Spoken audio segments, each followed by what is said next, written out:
Hi friends, welcome to our channel. మనకి ఏదైనా sweet తినాలనిపించినప్పుడు 10 నిమిషాల్లో హెల్తీగా టేస్టీగా స్వీట్ పొంగనాలని రెడీ చేసుకోవచ్చు. దీనికోసం ముందుగా ఒక 1/4 కప్పు బెల్లం తురుముని ఒక గిన్నెలోకి తీసేసుకొని అందులో 1/4 కప్పు వాటర్ని పోసుకొని మనం ఈ బెల్లాన్ని కరగనివ్వాలి. మనకి దీనిలో పాకం ఏం అవసరం లేదండి, జస్ట్ ఆ బెల్లం అనేది కరిగితే సరిపోతుంది. ఇప్పుడు ఇందులో కొంచెం ఇలాచీ పౌడర్ని కూడా వేసేసుకొని బెల్లాన్ని మనం పూర్తిగా కరగనివ్వాలి. కరిగిన తర్వాత స్టవ్ ఆఫ్ చేసి పక్కన పెట్టుకున్నాము. ఇప్పుడు వేరొక గిన్నెలో 1 కప్పు గోధుమ పిండిని తీసుకోవాలి. తర్వాత 2 టేబుల్ స్పూన్స్ బియ్యం పిండిని, అలాగే 2 స్పూన్స్ బొంబాయి రవ్వని తీసుకొని వీటన్నిటిని ఒకసారి మిక్స్ చేసుకోవాలి. మనం స్వీట్ రెడీ చేస్తున్నాం కాబట్టి కొంచెం సాల్ట్ వేసేసుకొని ఒకసారి మిక్స్ చేసేసుకుందాము. ఇప్పుడు ఆల్రెడీ మనం కరగబెట్టుకున్న బెల్లం వాటర్ని ఇలా ఫిల్టర్ చేసుకోవాలండి. ఈ విధంగా ఫిల్టర్ చేసేసుకొని దీన్ని అంతటిని ఒకసారి మిక్స్ చేసేసుకుందాము.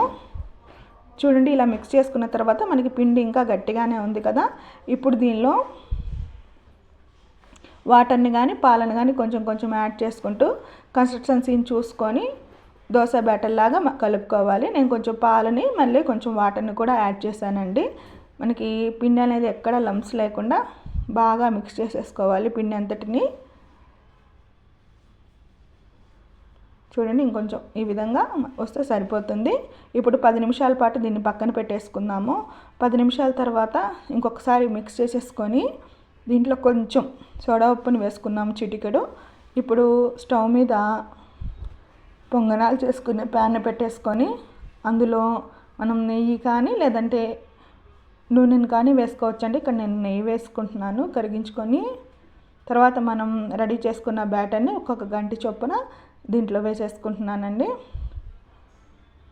మొత్తం ఈ విధంగా వేసేసుకొని స్టవ్ని సిమ్ టు మీడియంలో పెట్టుకుంటూ ఒక 5 మినిట్స్ పాటు ఉంచుకొని రెండో వైపు కూడా ఫ్లిప్ చేసుకుంటే సరిపోతుంది. చూడండి, మూత పెట్టుకొని 5 to 10 మినిట్స్ పాటు మనం ఫ్రై చేసుకోవాలి. సిమ్ టు మీడియంలోనే ఫ్రై చేసుకోవాలండి, హైలో పెడితే మనకి త్వరగా మాడిపోతాయి. చూడండి, ఈ విధంగా రెండో వైపు కూడా ఫ్లిప్ చేసుకుంటే సరిపోతుంది. ఇలా ఫ్లిప్ చేసుకొని ఒక 1 మినిట్ పాటు ఉంచేసుకుంటే ఈ విధంగా రెడీ అవుతుందండి. ఇక ప్లేట్లోకి తీసుకోవటమే. ఇక మిగతా బ్యాటర్ని కూడా ఇదే విధంగా చేసుకొని ఫ్రై చేసుకోవాలి. అంతే అండి, ఎంతో టేస్టీగా మనకి 10 నిమిషాల్లో స్వీట్ పొంగనాలు అనేది రెడీ అయిపోతాయి. ఈ వీడియో కనుక మీకు నచ్చినట్లయితే please like, share and subscribe.